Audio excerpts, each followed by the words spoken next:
धान की फसल में बालियां निकलते समय यानी पेनिकल इनिशिएशन स्टेज, जिसे हेडिंग स्टेज भी कहते हैं, किसान भाई अक्सर कुछ गलतियां करते हैं।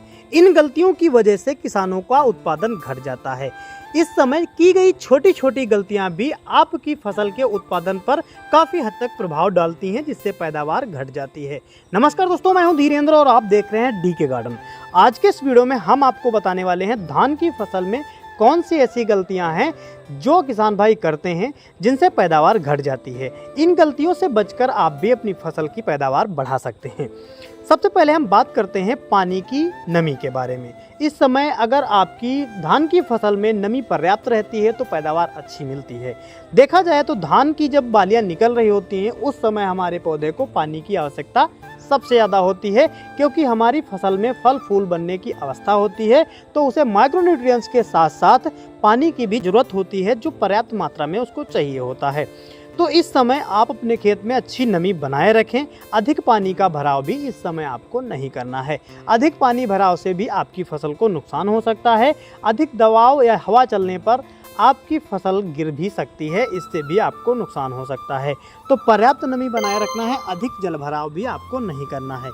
इस समय किसान भाइयों को कोई भी गलत खाद का उपयोग नहीं करना है, यानी ध्यान देना है कि इस समय यूरिया का प्रयोग आप बिल्कुल ना करें। यूरिया की आवश्यकता इस समय आपकी फसल में बिल्कुल नहीं होती है। खासकर तब ध्यान देना है जब आपकी फसल में कोई भी कीट या फंगस जनित रोग हो, तब आपको यूरिया का प्रयोग बिल्कुल नहीं करना चाहिए। इससे क्या रहता है, आपकी फसल में रोगों का प्रकोप तेज़ी से बढ़ जाता है, जिससे आपकी फसल को और ज़्यादा नुकसान हो सकता है।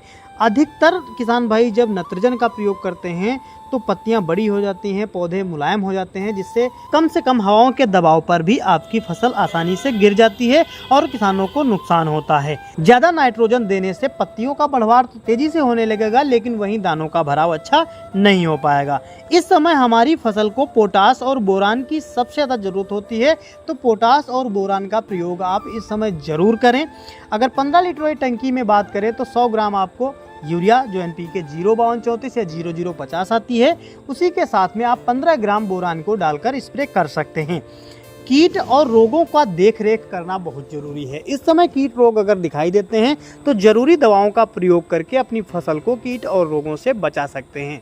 इस समय आपको अपनी फसल की निगरानी करना है। बेकार में निराई गुड़ाई या कोई अधिक खर्चे आपको इस समय नहीं करने हैं। पोटास सबसे ज़्यादा ज़रूरी है, बोरान ज़रूरी है, नमी बनाए रखना है, कीट और फंगस रोगों से बचने के लिए निरीक्षण भी करते रहना है। इसके बाद आपकी फसल में अच्छी पैदावार मिल पाएगी।